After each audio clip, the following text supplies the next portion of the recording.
Hey, ouais, c'est Susu, j'espère que vous allez bien, je suis grave content de vous retrouver aujourd'hui dans cette toute nouvelle vidéo. On se retrouve pour un nouveau compte rendu de Blu-ray 4K, de jeux vidéo.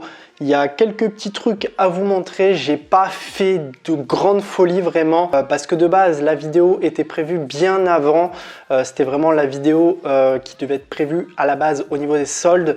Mais comme j'ai dit, les soldes c'était vraiment l'actualité, c'était vraiment le moment de vous la sortir. J'avais fait tous mes achats. Je me suis dit pourquoi pas vous proposer celle-ci avant. Donc là c'est vraiment une vidéo qui devait être faite vraiment depuis un bon bout de temps parce qu'il y a des achats qui reviennent quand même depuis décembre, novembre, des achats anniversaires, des achats de Noël. Donc voilà, c'est vraiment un peu tout ce que j'ai obtenu. Il y a pas mal de jeux vidéo, pas énormément de Blu-ray, mais bon vraiment là j'ai un petit peu réduit au niveau des Blu-ray même. Mais bon c'est vrai que ça fait déjà un an que je collectionne les Blu-ray 4K, les Blu-ray normaux. Et là j'en suis déjà quand même à pas loin de 230-240. Donc en un an de temps. D'ailleurs il faudrait que je vous présente aussi une vidéo que j'avais déjà tournée mais il y a bien longtemps sur comment commencer sa collection de Blu-ray. Je l'avais fait d'ailleurs, je l'avais tourné quand j'étais chez mes parents. Donc il faudrait vraiment que je vous la propose très prochainement. Ça arrivera, ça c'est sûr. On va commencer avec tout ce qui est Blu-ray. Mais avant ça, générique.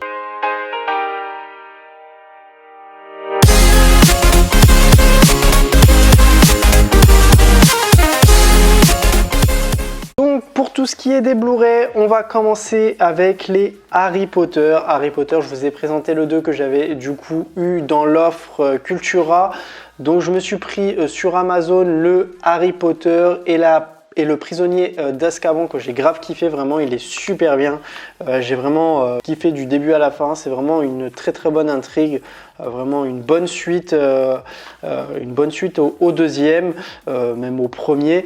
Parce que après du coup j'ai pris le premier en steelbook, c'est de là d'ailleurs que tout est parti, que là où j'ai commencé. Il est d'ailleurs vraiment magnifique, je le trouve super beau ce steelbook, il a vraiment de la gueule et vraiment pour l'instant je suis pas déçu, je suis au troisième, je me prendrai le quatrième sûrement très prochainement, mais voilà, en tout cas j'en suis très content. Ensuite là c'est vraiment des achats cash, pas mal, ouais il y a pas mal d'achats cash.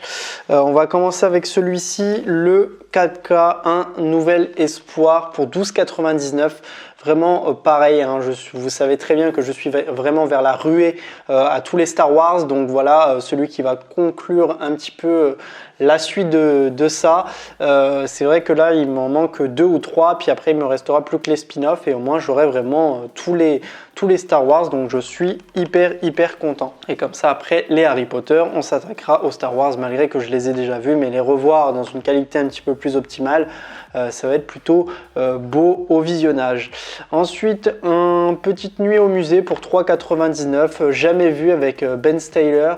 Hâte de voir ce que ça donne. Bon, j'adore cet acteur, en tout cas, c'était l'acteur qui jouait dans Starkey Hutch et c'est vrai que c'est devenu un film culte.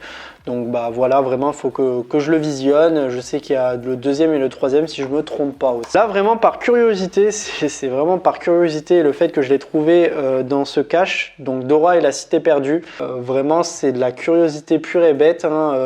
Pour 8,99 €, je me suis dit je vais voir ce que ça donne. Bon apparemment c'est pas non plus un grand film d'exception, mais bon pour ça, pour compléter la collection, on va le prendre et on verra ce que ça donne. Et aussi c'était aussi pour se remémorer le bon temps de notre enfance quand on regardait Dora. Le 4K de Once Upon a Time in Hollywood avec Brad Pitt, Leonardo DiCaprio et réalisé par le talentueux Quentin Tarantino.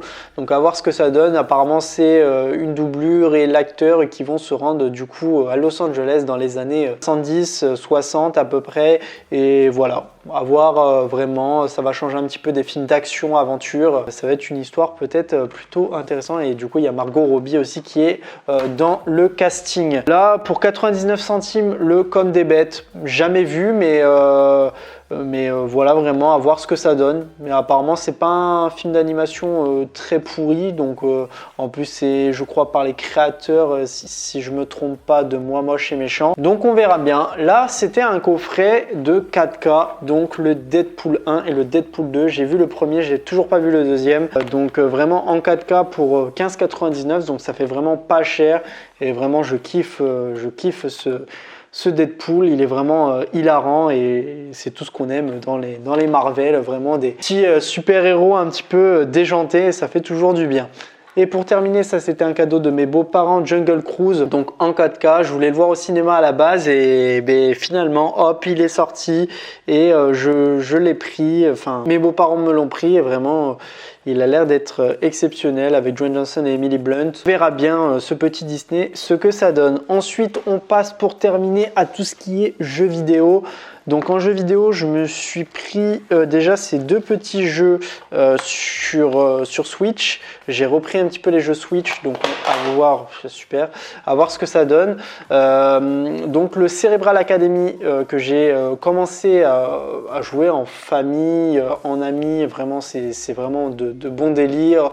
Ça va être de la réflexion, du mental, de la perception et je l'ai pris à la sortie pour 24,99 et vraiment c'est vraiment un petit jeu sympa à passer en famille, c'est plutôt cool.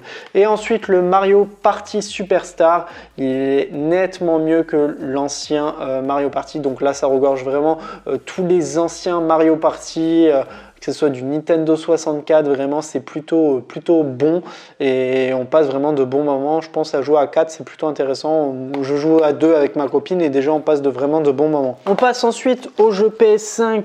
Jeu PS5, il y en a pas mal, donc je m'étais pris le Alan Wake remasterisé que j'avais fait sur Xbox 360 qui pour moi était vraiment une claque niveau graphisme. Donc là à se le refaire sur PlayStation 5 je pense que ça va être quelque chose d'assez joli. Le House of HS que j'ai eu à mon anniversaire qui pour ma part j'avais détesté le Man of Medan, j'ai pas fait le Little Hope, c'est pour ça que je l'ai pas encore commencé celui-ci.